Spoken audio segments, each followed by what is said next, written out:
आजमगढ़ के लोगों में आज आपको भरोसा दिलाता हूं, ये केवल चुनाव जीतना, राजनीति करना, सांसद बनने तक सवाल नहीं है। क्योंकि आप लोग नेताजी के दिलों में बैठे हुए लोग हो, आप लोगों को माननीय अखिलेश यादव जी दिल से मानते हैं, तो मेरा प्रयास होगा, चुनाव तो आप जिता दोगे, मुझे कोई शंका नहीं है। चुनाव जीतने के बाद मेरा प्रयास होगा कि आजमगढ़ के एक एक व्यक्ति के दिल में जब तक स्थान नहीं बना लूंगा तब तक जेल से नहीं बैठे। आजमगढ़ मेरे लिए कोई केवल चुनाव का क्षेत्र नहीं है।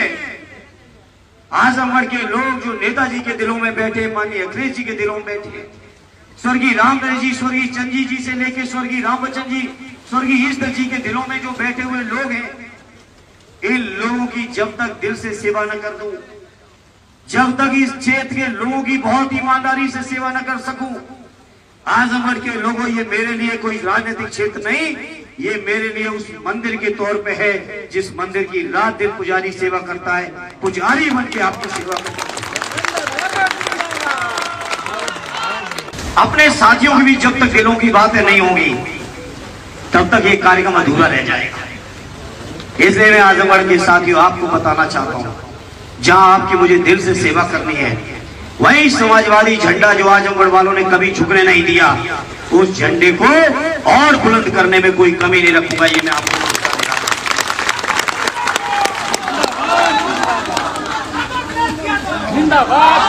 आजमगढ़ के लोगों कोई मामूली बात नहीं है। हमें तो याद है 1993 से आज तक जब गठबंधन बनाया था सत्य नेताजी ने मान्यवर के साथ, उस समय आजमगढ़ और मऊ शायद एक ही जिला हुआ करता था। 14 की 14 सीटें सपा बसपा गठबंधन को देने का काम आजमगढ़ के लोगों ने किया। लगातार 4 बार आदरणीय रमाकांत जी को भी सांसद बनाया आपने, सत्य नेताजी उसके बाद सांसद रहे, आदरणीय अखिलेश यादव जी सांसद रहे। 12 का चुनाव हो, 10 में से 9 सीटें। 17 के चुनाव में जहां बीजेपी 325 देश में पा गई थी, वहां आजमगढ़ में से केवल 10 में से 1 सीट पाई थी। वो भी इसलिए पा गई थी कि हमारे ही समाजवादी नेता का बेटा उस क्षेत्र से चुनाव लड़ गया था, इसलिए पा गई थी। नहीं पाती बीजेपी 2017 के चुनाव में भी। और 22 के चुनाव में आपने फिर साबित कर दिया कि आजमगढ़ नेताजी की सरजमी है, नेताजी की सरजमी रहेगी मेरे साथियों। 22 का चुनाव उपचुनाव एक्सीडेंटल जीत जरूर हुई बीजेपी की। हम भाइयों में थोड़ा मतभेद हो गया, हमारे जवानी साहब सामने आ गए, भाई ने हमारा बड़ा नुकसान कर दिया, थोड़े वोट से हार गए।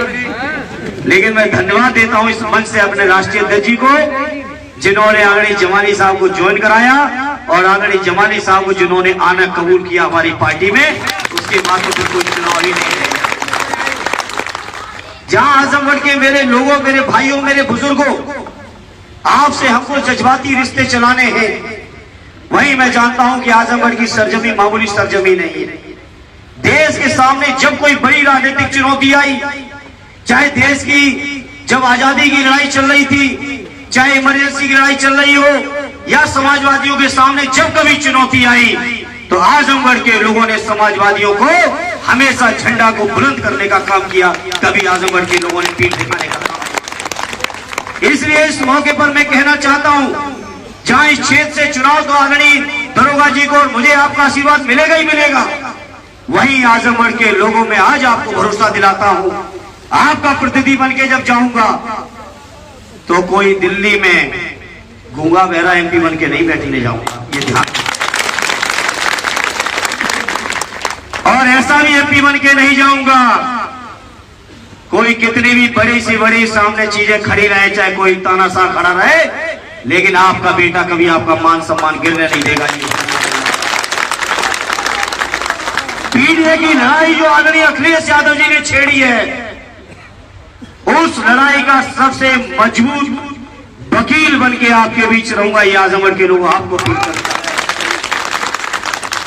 मुझे नहीं मालूम मेरी इस लड़ाई से मेरे साथ कौन मुझसे खुश होगा, कौन नाराज होगा, लेकिन मैं आज इस मौके पर कहना चाहता हूं और संकल्प लेना चाहता हूं, आजमगढ़ के लोगों, आपके बीच जीवन में चाहे जितनी बड़ी चुनौतियां आ जाएं, चाहे जितनी बड़ी ताकत ताकत सामने क्यों न खड़ी हो, लेकिन बाबा साहब के संविधान को बचाने के लिए, देश के लोकतंत्र को बचाने के लिए, हमारे पिछड़े दलित भाइयों के, आदिवासी भाइयों और मुसलमान भाइयों के, और जो हमारे जरूरतमंद और अगड़े भाई हैं, उन भाइयों के अगर मान सम्मान स्वाभिमान की कभी कोई लड़ाई आएगी तो आपका बेटा सबसे पहले सीना अड़ा के लड़ने का काम करेगा। ये मैं अपने आजमगढ़ के लोगों आपको यकीन दिलाना चाहता हूँ साथियों।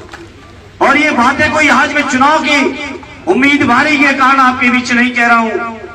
सदैव नेताजी के सानिध्य में रहते हुए लोकसभा में मुझे संघर्ष करने का बहुत सारा मौका मिला है, और जब कभी मौका मिला है तो मेरे आजमगढ़ के भाइयों, कम से कम आप फख्र महसूस कर सकते हो, आपका भाई कभी किसी तानाशाह से दबने का काम नहीं किया ऐसा। बताओ मेरे साथियों, बताओ मेरे साथियों, कभी दबा हो? इसलिए आज मैं कहना चाहता हूं, देश की राजनीति में जो माननीय अखिलेश यादव जी ने लड़ाई छेड़ी है, कोई मामूली लड़ाई नहीं है।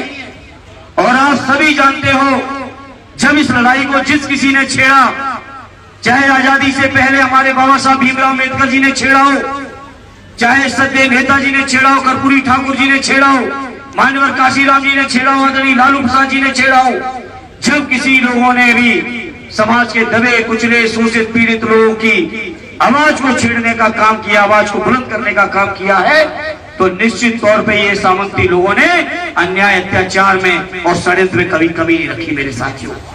इसलिए मैं आज इस मौके पर अपने दलित भाइयों से, पिछड़े भाइयों से अपील करूंगा, इस लड़ाई को आपको लड़ना है और आपको जीतना है, और ये लड़ाई आपके हक की लड़ाई है साथियों। आज देश के अंदर चिंतन मंथन चल रहा है इस बात का कि देश में संविधान बचेगा कि नहीं बचेगा।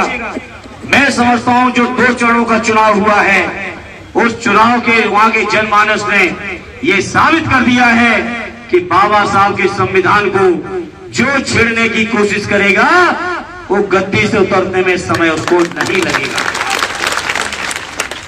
2 चरणों का चुनाव साबित कर दिया है। अब बीजेपी वाले कहीं 400 पार की बातें नहीं कर रहे हैं। बताओ, 400 पार की बातें नहीं हो रही हैं। और अभी निकलने दो तीसरे चरण का चुनाव 7 तारीख को। ये 400 पार छोड़ो, ये 200 के नीचे ना आ जाए तब आपसे बात करेंगे साथियों। सदैव नेताजी ने मुझे सच्चे जनप्रतिनिधि के तौर पे राजनीति करना सिखाया है, और चूंकि आज ये नामांकन का अवसर है, पूरे जिले की 10 विधानसभाओं के जिम्मेदार साथी बैठे हैं।